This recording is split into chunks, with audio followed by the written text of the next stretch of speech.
द्रौपदीच्या पाठीमागे खंबीरपणे उभा राहून तिच्याकरता अंबर अवतार घेतला, म्हणजे वस्त्र अवतार घेतला. देव उभा मागे पुढे, आम्हा हरीच्या दासा काही भय नाही. अलग लक्षात. आम्ही जर महाराजाची भक्ती केली तर आम्हाला भीती नाही. कधी पुढे उभा राहतो, कधी पाठीमागे उभा राहतो. आमचं संरक्षण करतो. देव उभा मागे पुढे, उगवी कोडे संकट. आणि आता महाराज देवाने काही समोरच्या मंडळीच्या म्हणले, महाराज ज्या देवाची तुम्ही सेवा करता त्याचा स्वभाव कसा आहे, त्या स्वभावाचं वर्णन जैसा केला तैसा होया, जैसा केला तैसा होया, जैसा केला तैसा होया, जैसा केला तैसा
जैसा केला तैसा होय धावे सोय धरोने.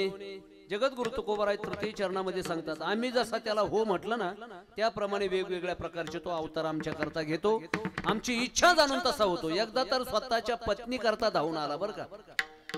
असं म्हणतात बुवा, देवाने हजारो पंक्ती गाठल्या पण भीमाला मात्र कधी पंक्तीला बोलवलंच नाही. आई साहेब म्हणायचे, का हो अहो नगरीमध्ये हजारो पंक्ती झाल्या तुम्ही भीमाला आमंत्रण देत नाही, असं काय त्याने तुमचं महाराज घोडं मारलंय का, काय काय नेमकं केलंय काय, का तुम्ही त्याला भीमाचं नाव घेतलं की देव म्हणायचे त्याला बोलू नको, लय कादाड येते. ते म्हणायचे मी अन्नपूर्णा देवी सगळ्या विश्वाला अन्न पुरवते आणि ते खाऊन खाऊन किती खाईल, पण मालकाचा आदर कदर पदर म्हणून आता आदरही नाही कदरही नाही पदरही नाही. जुन्या मावल्या महाराज आदरही राखायच्या आणि कदरही राखायच्या आणि पदरही राखायच्या.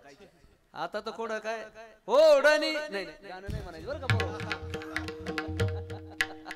आता काय मारा, पूर्वीच्या काळामध्ये काय जमाना असायचा, एखाद्याला म्हणलं कमले तर ती जी म्हणायची. आणि आता तर सगळा जमानाच बदललाय. सासू सुनेचं भांडण दोन्ही पण फटकळ तोंडान, सासूने सुनाच्या कानाखाली लावली, सुन पण सासूच्या कमराला चावली.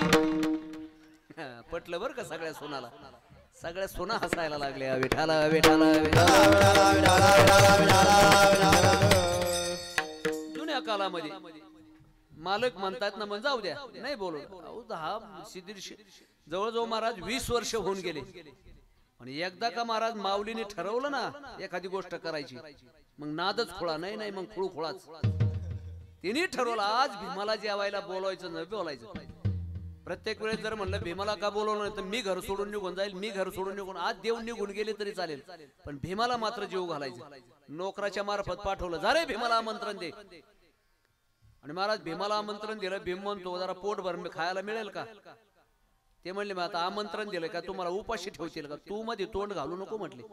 तर काही माणसाला विनाकारण मध्ये तोंड घालायचं वाजते. दोन मित्र बोलत असले की तिसरं येणार, काय चाललंय मी म्हणतो चलू दे ना काही बी, कशाला मध्ये तोंड घालतो. असे दोन मित्राचं भांडण चालू होतं. एक म्हणायचा 32 पाडील, दुसरं म्हणायचं 36 पाडील, 64 पाडील. असं एक म्हणायचा 32 पाडील आणि दुसरं म्हणायचं 64 पाडील. शेजारी उभं होतं ते म्हणले याच्या काय डोक्यावर परिणाम झालाय का, हे 32 पाडील म्हणते ते बरोबर, तो दुसरं म्हणतंय 64 पाडील. ते पळत पळत गेलं. म्हणले का रे, तो म्हणतो 32 पाडील आणि तू म्हणतो 64 पाडील. ते म्हणले आमच्या दोघाच्या मित्राच्या मध्ये तू येणार आहे मला पहिलंच माहित होतं. तुझे 32 पाडतो मग त्याचे 32 पाडायचा तो मिळून मिळून 64 होतील. विठाला तसं विनाकारण मध्ये तोंड घालायची सवय. अलग लक्षात. मग आता तुम्हाला ते म्हणते तुम्हाला जर आई साहेबांना आमंत्रण दिलंय ते तो नोकर म्हणतो तुम्हाला काय उपाशी ठेवणार. पुन्हा जाऊन विचार. मला 200 पेजेसची वहीच नेली. किती टनाची बुंदी किती टनाचे लाडू. कारण तो होताच तेवढा. 60,000 खंड्याची जर गदा होती त्या पठ्ठ्याची 9,000 हत्तीचं बळ होत. किती 9,000 हत्तीचं बळ. एका हत्तीला साधारण महाराज 500 किलो चारा लागतो. मग 9,000चं तुम्ही मग आता टनाने नाही तर कशाने मार. किती टन बुंदीन किती टन लाडून किती टन मैदान ते सगळं महाराज लिहून दिलं. आता उद्या देवाच्या घरचं अन्न मिळणार आहे. 20 वर्षानंतर महाराज देवाच्या घरचं अन्न खायला मिळायचं. पठ्ठ्याने आजच उपवास सुरू केला. उद्या जायचंय ते. सकाळी नाश्ता नाही पोहे नाही चहा नाही कोको कोला नाही काही नाही. 10 वाजता उशाला गदा घेतली जो झोपला. दुसऱ्या दिवशी तो नोकर 11 वाजता आला महाराज तसाच उठला. ब्रश सुद्धा केला नाही. खांद्यावर गदा टाकली गेला तिथे. आई साहेबांनी विचार केला काय एकट्याला जीव घालायचे. सगळ्या नगरीला महाराज सगळ्याला बोलवलं. अष्टमा सिद्धी बोलवले ना. अन्नाचे ढीकच्या ढीक डोंगरच्या डोंगर तास किती खाऊ द्या म्हणले. अष्टमा सिद्धीला बोलवलं कारण त्यांच्या दाशात त्या. पण आज मात्र भीमाला 20 वर्ष त्याच्यावर आपण अन्याय केला. आज यथेच्छ जेवायला दिलं पाहिजे. टाइम बी झाला बरं का. लवकर जेवू घालू. बरोबर 9 वाजता सोडू. काही चिंता नाही आपल्या 2-3 मिनिटांमध्ये. आणि मग महाराज झालं ना असे. पहिलं पात्र म्हणजे असं एवढं या स्टेज एवढं भीमाचं पात्र. हे स्टेज बसलं एवढं. गरिबी हटावचं झोपडं. आणि महाराज पहिलं पात्र इकडं आई साहेबांनी खुर्ची टाकली बसल्या. 2000 मैलाला अगोदरच रोजगार देऊन टाकला. जरी यदा कदाचित संपलंच तर पुन्हा स्वयंपाक करायला गरम गरम. 500 वाडे करी. सगळ्याला कोणत्या पंक्तीमध्ये काय काय वाढायचं सगळ्याला महाराज नेमून दिलेलं. आणि आई साहेबांना सांगितलं येऊ द्या म्हणले वेळ झालाय. आले वाडे करू महाराज. ते भात एक जणांनी हातावर भात घेतला. पहिला भात वाढतात ना ते भात घेतला. ओंजळीने नाही डायरेक्ट पाटी पालथी टाकायची म्हणले आपल्याला. आता एवढं मोठं पात्र म्हणले होते ओंजळीने कुठं वाढीत बसतो.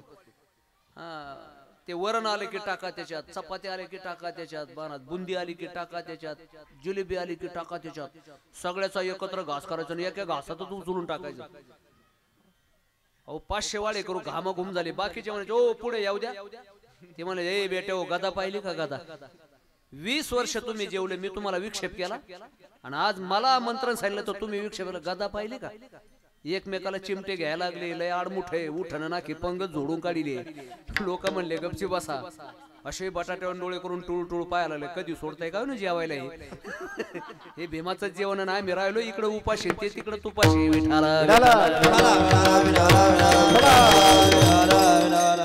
संपवतो स्वयंपाक बरं का. संपला स्वयंपाक संपला. ते म्हणायचं आई साहेब येऊ द्या. अरे म्हणले पोट आहे का कलकोटे काय झालंय काय याला म्हणले. 2 मिनिटात स्वयंपाक संपवला. वेळही संपला स्वयंपाकही संपला. येऊ द्या आई साहेब. भीमा दामानी होऊ दे. 2000 मैलाला कालच म्हणजे पैसे दिले. हो महाराज सकाळी 11 वाजल्यापासून जो स्वयंपाक सुरू झाला दुपारचे 2 वाजले तरी महाराज तिकडं ते चपात्याच करू द्याय ना. कणकीचे गोळे झाले तयार की येऊ द्या गोळे. गोळ मळता मळता महाराज हातापायाला गोळे आले पण याचं काय गोळ खाणं बंद व्हायला. त्या सगळ्या 2000 मैला ते 400 दिलेले हजेरी त्याच्या अंगावर फेकले. हे तुमची हाजरी. 400 रुपयाचं काम आणि 800 रुपयाचं इंजेक्शन घ्यायला कोण मोकळाय म्हटले. पार हातापायाला गोळ आले. याचे गोळे मळू मळू दिले फेकून गेले ते निघून. आणि मग ते वाडे करायला म्हणायचे येऊ द्या. आता म्हणलं जर आपण नाही दिलं ते तिकडं कच्चाही खाल्लं पक्काही खाल्लं सगळं संपलोय. आता याला येऊ द्या म्हणतात. याला जर नाही दिलं ते गदा घालील डोक्यात आपल्या. आणि येऊ द्या म्हणले ते वाडे करून गेले पळून. बाकीचे लोक म्हणले याला जर पुढे येऊ द्या म्हणले ते म्हणते गदा पाहिले का. याची गदा खाण्यापेक्षा घरचे काम तरी करू ना. सगळेच निघून गेले. फक्त मंडपात दोघच. आई साहेब येऊ द्या. आणि मग आई साहेबाच्या लक्षात आलं की देवाला आपण देवाने सांगितलं होतं याला बोलू नको. 20 वर्ष आदर राखला आणि याला बोलवलं तर देव निघून गेले. आणि मग मात्र देवाने विचार केला शिष्यस्त्यहम शादी माम त्वाम प्रपन्नम. अर्जुनाने सुद्धा शिष्यत्व पत्करल्याशिवाय अर्जुनाला गीता सांगितली नाही. तसं महाराज त्यांनी विचार केला की आता आपण देवाचं शिष्य बनू. देवा विनमुख गेले या तिथी ने सुकृताची संपत्ती. आता तुमच्या कुळामध्ये मी महाराज आलेले आहे, मी तुमचीच आहे. जर हा विनमुख गेला, तृप्तीचा ढेकर न देता गेला, तर सगळं कुळाचं पुण्य घेऊन जाईल. शिष्यत्व पत्करलं आणि स्वतःच्या पत्नी करता परमात्म्याला प्रगट व्हावं लागलं. आणि सांगितलं मी सांगतो तेवढा ऐक, एक थोडासा भाताचा घास कुठून तरी आण गोळा करून. ती म्हणले देवा याने टनाने मेट्रिक टनाने अन्न बसवलंय आणि तुम्ही म्हणता एक, मी सांगतोय तेवढा ऐक म्हणले. आता मध्ये मध्ये तोंड नको घालू. आपलं असतो की तसा वर हात केला असता, तसा वर हात नाही केला. थोडासा घास आण म्हणले आणि तो घास घेतला आणि सांगितलं जा भीमाच्या हातावर ठेवून सांगा हा कुंतीचा घास आहे. कारण महाराज आईचं नाव घेतलं की महाराज त्याची तृप्ती व्हायची. ही आईची वडिलाची ताकद आहे बरं का. उपक्रम उपसंवाद. म्हणून बाबा हो, आईची वडिलाची सेवा करायची तर देवाला जरी महाराज तृप्ती करायची असेल तर आई वडिलाची सेवा करावी लागते बुवा. आणि म्हणून ही जगामध्ये आई वडिलासारखं दैवत नाही. देवाला जरी इथं जायचं झालं तरी महाराज आई वडिलाचाच आधार घ्यावा लागला. संताला जरी कोणत्याही देवतेला अवतार घ्यायचा झाला तर आई वडिलाशिवाय महाराज या शक्तीशिवाय शिवाय पर्यायच नाही. म्हणून आई वडिलाची सेवा करा. जगद्गुरु तुकोबाराय सांगतात त्यांच्या करता परमात्मा धावून आला आणि महाराज तिथे ती प्रतिज्ञा पूर्ण केली. जैसा केला तैसा होय धावे सोय धरुणी. हे जर आपल्याही जीवनात घडावं असं वाटत असेल, तुका म्हणे असो सुखे जिथे असेल तिथे सुखाने रान मुखाने नामस्मरण करा. एक दिवस त्याचे भक्त बनून परमात्मा सुद्धा उंच नीच काही नेने भगवंता तिष्ठे भाव भक्ती देखुण्या. ही सगळी कामं परमात्म्याने केली. तशी महाराज अनन्य भक्ती केली, त्यांचे भक्त झाले. तसं आपणही भक्त बनू. आम्हा हरीच्या दासा काही भय नाही त्रैलोकी. देव उभा मागे पुढे उगवे पुढे संकट